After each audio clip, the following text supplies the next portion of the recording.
ရင်ထိုးကြကြိတ်ကြပြီးရင်ပေါ်မှာပျော်ရွှင်စွာပြေးလွှားနေကြတာကိုမြင်ရပါတယ်သူတို့အားလုံးရွေးချက်ရဲ့ပုံကိုရေးဆိုင်ရာမှတ်တမ်းတွေကိုလိုက်လံကြည့်ရှုနေကြပါတယ်စီလာက Richard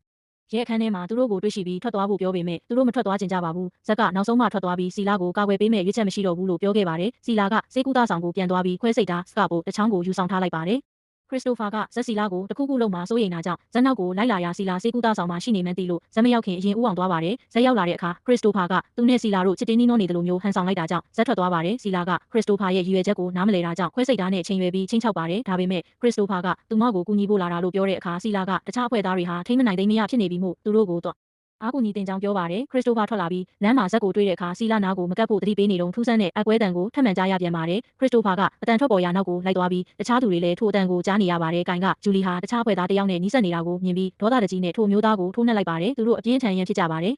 ယ်နောက်ပိုင်းထမင်းစားဆောင်ထဲမှာခရစ္စတိုဖာကအဖွဲ့သားတွေကိုစီကန်းတကြနေထိုင်ဖို့ပြောပေမဲ့သူတို့ကမကြိုက်ကြပါဘူးရုတ်တရက်ကိုင်ရဲ့အရိုက်ခံလိုက်ရတဲ့အဖွဲ့သားကကိုင်ကိုကရိယာတစ်ခုနဲ့ပြန်လည်ထိုးနှက်ပါတယ်ခရစ္စတိုဖာကထိုသူကိုလိုက်လံရိုက်နှက်ပြီးတားဆီးလိုက်ပါတယ်သူကအားလုံးကိုကိုင်နဲ့ဒဏ်ရာရသွားတဲ့သူကိုစေကူတာပေးဖို့ပြောပြီးအများသုံးခန်း common room မှာပြန်ဆောင်ဖို့ပြောပါတယ်အစည်းအဝေးမှာသူကရံပွဲတွေအားလုံးရပ်တန့်ရမှာဖြစ်ပြီးပြင်ဆင်ရေးအလုပ်တွေကိုဆက်လုပ်ရမယ်လို့ပြောပါတယ်ဇက်ကသူ့ကိုစိန်ခေါ်ပြီးတခြားသူတွေကလည်းသူတို့တွေမစ်ရှင်ရဲ့လမ်းဆုံးကိုရောက်မှာမဟုတ်တဲ့အတွက်ဒီအလုပ်တွေကိုမလုပ်သင့်ဘူးလို့ထင်နေကြပါတယ်ခရစ္စတိုဖာကသူတို့ရဲ့မြေးတွေရောက်ရှိမှာဖြစ်လို့မြေးတွေကိုထောက်ပံ့ကူညီပေးရမယ်လို့ပြောပါတယ်အဖွဲ့သားတစ်ယောက်ကစနစ်ထင်းချုပ်ခန်းထဲမှာဂျိုသားနေထိုင်နေတာကြောင့်ထိုခန်းထဲမှာအလုံးမလုံးချင်ဘူးလို့ပြောပါတယ်သူက Richard တေဆုံးတုန်းကခရစ္စတိုဖာကဒိုသားကိုတဲဆောင်လာတာလို့ထင်နေတာပါဖီဘီကစောင့်ကြည့်ကင်မရာစနစ်ကိုအရင်ပြင်ပြီးဘာဖြစ်ခဲ့လဲကြည့်အောင်လို့အကြံပြုပေမဲ့ဇက်ကသူမကိုနှိမ်ချပြောဆိုပြီးခရစ္စတိုဖာကိုလည်းပါးစပ်ပိတ်ထားဖို့ပြောပါတယ်ဇက်ကစီကန်းတွေကိုဂယုမဆိုင်တော့ပဲခရစ္စတိုဖာဟာခေါင်းဆောင်ကောင်းမဟုတ်ကြောင်းပြောပြီးတခြားသူတွေကိုသူ့ဘက်ပါအောင်ဆွဲဆောင်ပါတယ်ဇက်ကသူကိုယ်တိုင်ခေါင်းဆောင်လုပ်ချင်နေပြီးဂျိုသားရှိနေရင်တိုက်ခိုက်နိုင်ဖို့အတွက်သူ့ရဲ့အဖွဲ့ထဲကိုဝင်ကြဖို့တခြားသူတွေကိုစီးယုံပါတယ်အဖွဲ့သားအများပြားကဇက်နောက်ကိုလိုက်သွားကြပေမဲ့အချို့ကတော့ခရစ္စတိုဖာဘက်မှာကြန့်ရှိနေပါတယ်ခရစ္စတိုဖာတို့အုပ်စုကဂျိုသားရှိနေမှာကိုကြောက်ရွံ့ရင်းနဲ့စောင့်ကြည့်ကင်မရာစနစ်ကိုပြင်ဆင်ဖို့ကင်မရာထိန်းချုပ်ခန်းစီသွားကြပါတယ်ခရစ္စတိုဖာကအရင်ဆုံးဝင်ရောက်စစ်ဆေးပါတယ်ဇက်နဲ့တခြားသူတွေကတော့စင်ကြံလန်းတွေအတိုင်းရှောက်လာပြီးစနစ်ထိန်းချုပ်ခန်းစီရောက်လာပါတယ်ခရစ္စတိုဖာလည်းအဲ့ဒီအခန်းထဲမှာရှိနေမှန်းမသိပဲဇက်နဲ့ကိုင်တို့အခန်းထဲဝင်သွားကြပါတယ်သူတို့တွေဂျိုသားကိုရှာဖွေဖို့အခန်းထဲပုံမနဲ့ဆိုင်စွာဝင်သွားကြပါတယ်အပြင်ဘက်ကလူတွေအထဲမှာတခုခုဖြစ်ပျက်နေတာကိုမြင်ရပြီးဇက်နဲ့ကိုင်တို့ဟာထိတ်လန့်တကြားပြေးထွက်လာကအခန်းတကားကိုပိတ်ဆို့လိုက်ကြပါတယ်နောက်တော့သူတို့ကအထဲမှာဂျိုသားတိုက်ခိုက်တာခံရတယ်လို့တခြားသူတွေကိုလိန်ညာပြောဆိုပါတယ်တစ်ချိန်တည်းမှာပဲခရစ္စတိုဖာကစောင့်ကြည့်ကင်မရာ drive ကိုစေကူတာဆောင်ကစီလာစီယူဆောင်လာပါတယ်သူမနဲ့တခြားလူနေငယ်တို့ဗီဒီယိုမှတ်တမ်းကိုစစ်ဆေးကြပါတယ်သူတို့တွေစနစ်ထင်းချုပ်ခန်းထဲကမှတ်တမ်းကိုတွေ့ရှိသွားပြီးရစ်ချက်ကိုလျှက်စစ်နဲ့တို့ပြီးတက်ခဲ့တာဇက်နဲ့ကိုင်တို့ဖြစ်ကြောင်းဂျိုသားအကြောင်းကိုလိန်ညာထားခြင်းဖြစ်ကြောင်းသိရှိသွားကြပါတယ်ထိုအုပ်စုကဘာဆက်လုပ်ရမလဲဆိုတာမဆုံးဖြတ်ရသေးခင်အထိလောလောဆယ်တိတ်ဆိတ်နေဖို့ဆုံးဖြတ်လိုက်ကြပါတယ်ခရစ္စတိုဖာနဲ့စီလာတို့ဟာထို drive ကိုစီလာခန်းထဲမှာဝတ်ထားပြီးဇက်အကြောင်းပြောဆိုကြပါတယ်ခရစ္စတိုဖာကဆေးမရှိရင်လူသားတွေရဲ့ပင်ကိုယ်စရိုက်အစ်အမှန်ကဒါမျိုးပဲလို့ထင်နေပေမဲ့စီလာကညှင်းဆိုပြီးသူတို့နှစ်ယောက်ကတော့ထိုသူတွေနဲ့မတူဘဲကွဲပြားတယ်လို့ပြောပါတယ်ခရစ္စတိုဖာကတခြားသူတွေဟာအမှန်တရားကိုဂယုစိုက်ကြမှာမဟုတ်သလိုသူကိုယ်တိုင်လည်းဂယုမစိုက်တော့ပါဘူးလို့စိုးရိမ်စွာပြောတဲ့အခါစီလာကသူ့ကိုသူမနဲ့အတူရှိနေပေးဖို့ပြောပါတယ်သူတို့နှစ်ယောက်နမ်းရှုပ်ကြပြီးအတူတူအိပ်ဆက်ခဲ့ကြပါတယ်မနက်ခင်းမှာစီလာခန်းတကားကိုလာရောက်ခောက်တန်ကြားရပါတယ်။အဲ့ဒါဇက်ဖြစ်ပြီးသူ့ဘလိုနီးနဲ့ဖြစ်အထဲကိုဝင်လာခဲ့မယ်လို့ပြောပါတယ်။သူမနဲ့ခရစ္စတိုဖာတို့တကားဖွင့်လိုက်တဲ့အခါဇက်နဲ့ကိုင်တို့ကထမင်းစားဆောင်မှာလုံးမဲ့တခြားပွဲတော်တစ်ခုစီသူတို့ကိုဖိတ်ခေါ်ပါတယ်။တခြားသူတွေအစားအစာတွေစားတောက်နေကြစဉ်ခရစ္စတိုဖာတို့အုပ်စုရောက်ရှိလာပါတယ်။ဇက်ကသူတို့ကိုအစားအစာတွေစားဖို့ဖိတ်ခေါ်ပါတယ်။သူတို့ထိုင်လိုက်တဲ့အခါဇက်ကမတ်တက်ရက်ပြီးသူကိုယ်တိုင်ဟာခေါင်းဆောင်အသစ်ဖြစ်ကြောင်းကြေညာပါတယ်ရုတ်တရက်ခရစ္စတိုဖာလည်းမတက်ရက်ပြီးမော်နီတာစီသွားကဖြစ်ပွားခဲ့တဲ့အဖြစ်အပျက်ဗီဒီယိုမှတ်တမ်းကိုဖွင့်ပြလိုက်ပါတယ်။သူကတခြားသူတွေကိုရစ်ချက်ကိုတက်ခဲ့တာဇက်ဖြစ်ပြီးဂျိုသားဆိုတာမရှိကြောင်းဇက်ကသူတို့ကိုလိန်ညာနေခြင်းဖြစ်ကြောင်းပြောပြပါတယ်။သူကသူတို့တွေစီမံကိန်းစနစ်ကိုတိုင်ပင်ပြီးဘာဆက်လုပ်မလဲမဆုံးဖြတ်ရသေးခင်အထိဇက်ကိုသူ့အခန်းထဲမှာတင်ပိတ်လောင်ထားဖို့အကြံပြုပါတယ်။အားလုံးဒေါသထွက်ကုန်ကြပြီးဇက်ကသူဝန်ခံကြောင်းဒါပေမဲ့ဒါဟာသူတို့ကိုကာကွယ်ဖို့လုပ်ခဲ့တာဖြစ်ကြောင်းအကြောင်းကတော့ဂျိုသားဟာရစ်ချက်ထဲမှာရှိနေခဲ့ပြီးခရစ္စတိုဖာကယင်းထဲတည်လာခဲ့တာဖြစ်ကြောင်းလှည့်ပတ်ပြောဆိုပါတယ်။သူကဂျိုသားဟာအာကာသယင်းထဲရောက်နေပြီးသူတို့တွေကတယောက်ထဲမှာပုံအောင်နေတယ်လို့တခြားသူတွေကိုယုံကြည်အောင်စည်းရုံးလိုက်ပါတယ်။ဇက်ကထိုဂျိုသားကိုရှာဖွေပြီးတက်ပြစ်ရမယ်လို့ပြောရအားလုံးကသဘောတူကြပါတယ်။သူကအဖွဲ့သားတွေကိုတယောက်နဲ့တယောက်ရန်တိုက်ပေးလိုက်တာကြောင့်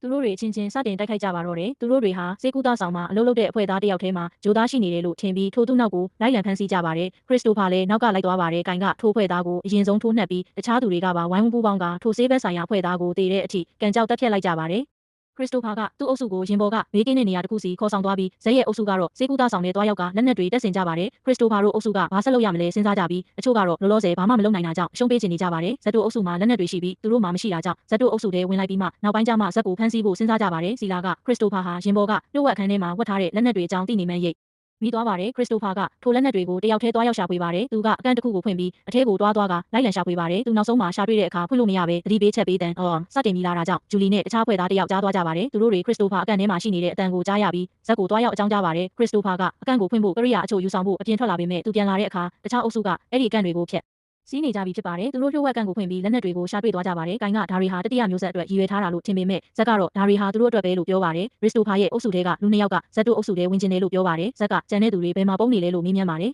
စီလာဖီဘီနဲ့ခရစ်စတိုဖာတို့ကဇက်စီကိုဘယ်လိုချင်းကပ်မလဲဆိုတဲ့အစီအစဉ်တစ်ခုဆွဲကြပါတယ်ခရစ်စတိုဖာကဇက်ကိုတက်ပစ်တင်တယ်လို့အကြံပြုပေမဲ့ဖီဘီကမကြိုက်ပါဘူးစီလာကမော်နီတာပေါ်ကနေဇက်တို့အုပ်စုလှုပ်ရှားလာပြီးသူတို့နောက်ကိုလိုက်လာနေတာကိုမြင်တွေ့ရပါတယ်ဇက်တို့ကခရစ်စတိုဖာတို့ရှိတဲ့အခန်းရဲ့လျှက်စစ်မီကိုဖျက်တောက်ပြီးအခန်းထဲရောက်ရှိလာပါတယ်အခြားသူတွေအခန်းထဲစီးနှင်းဝင်ရောက်ပြီးသူတို့ကိုဖမ်းဆီးတဲ့အခါစီလာကသူမရဲ့အုပ်စုကိုပြန်မခုခံဖို့ပြောပါတယ်သူတို့တွေခရစ်စတိုဖာကိုဆွဲခေါ်သွားကြ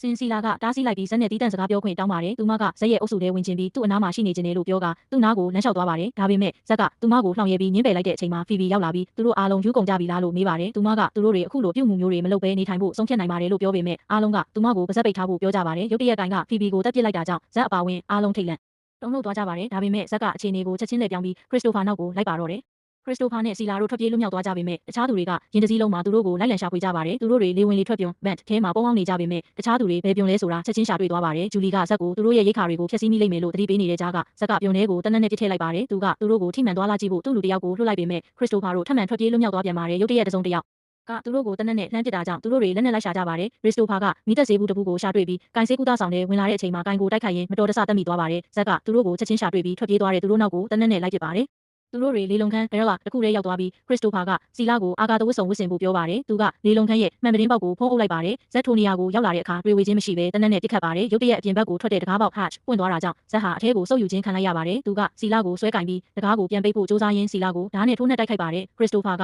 ဇက်ကိုတကားပြင်ဘက်ကိုတွန်းထုတ်ပေမဲ့သူတို့အချင်းချင်းလုံးထွေးတက်ပုတ်ရင်ခရစ်စတိုဖာပါအာဂါတဟင်းလင်းပြင်းတွေကိုစုပ်ထုတ်ခြင်းခံလိုက်ရပါတယ်ဇက်တကားကိုမပိတ်နိုင်ခင်မှာပဲစီလာကဇက်ကိုခြေထောက်နဲ့ကန်ထုတ်လိုက်ပါတယ်သူမကခရစ်စတိုဖာပြန်လာမလားဆိုပြီးလိုက်လံရှာဖွေစောင့်ဆိုင်နေစဉ်မှာခရစ်စတိုဖာအာဂါတရင်ကိုလာရောက်ဆွဲကင်ထားတာကိုရုတ်တရက်မြင်တွေ့လိုက်ရပါတယ်သူတို့နှစ်ယောက်လုံးရင်ထဲပြန်ဝင်လာပြီးတခြားသူတွေကိုဇက်မရှိတော့ကြောင်းပြောပြလိုက်ပါတယ်အဖွဲ့သားတွေအားလုံးလက်နက်တွေကိုချထားလိုက်ကြပါတယ်အတန်ကြာပြီးနောက်အဖွဲ့သားအားလုံးဟာထမင်းစားဆောင်ထဲမှာအတူတူနေ့လည်စာစားတောက်နေကြပါတယ်စီလာကခရစ်စတိုဖာကိုအခုလိုအဖြစ်အပျက်မျိုးထပ်မဖြစ်အောင်ဘယ်လိုလုပ်ကြမလဲလို့မေးမြန်းပါတယ်သူတို့တွေရွေးချက်ရဲ့အတန်သွင်းမှတ်တမ်းအချို့ကိုထပ်မံနားထောင်ကြရာရွေးချက်ကဒီမစ်ရှင်မှာဘလောက်ပဲဆိုးရွားတဲ့အရာတွေဖြစ်ပျက်ပါစေကြော်လွှားအောင်မြင်နိုင်ခဲ့တဲ့သူတွေဟာလူသားတွေဟာကဲတင်ထိုက်တဲ့တန်ဖိုးရှိကြောင်းသက်သေပြနေတာပဲလို့ပြောထားပါတယ်အဖွဲ့သားတွေကခေါင်းဆောင်အသစ်အတွက်ထပ်မံမဲခွဲကြပြီးစီလာကိုရွေးချယ်လိုက်ကြပါတယ်။သူမကဒဏ်ရာရီမှတ်တမ်းတစ်ခုသွင်းထားပြီးအဲ့ဒီထဲမှာအဲ့ဒီအချိန်ကစလို့အရာအလုံးကိုမဲခွဲဆုံးဖြတ်သွားမှာဖြစ်ကြောင်းနဲ့အပြာရောင်ဆေးရည်ကိုလည်းဘယ်တော့မှပြန်မတောက်တော့ကြောင်းပြောထားပါတယ်။အချိန်တွေကုန်လွန်သွားတာနဲ့အမျှအဖွဲ့သားတွေဟာရင်ကိုဆက်လက်ပြင်ဆင်ကြပြီးငိမ့်ချမ်းစွာအတူတူအလုပ်လုပ်ကြပါတယ်။စီလာမှာကိုဝင်ရှိလာပြီးထိုကလေးဟာခရစ်စတိုဖာရဲ့ကလေးဖြစ်ပါတယ်။ကလေးငယ်ကိုမွေးဖွားတန်းဆင်ခဲ့ပါတယ်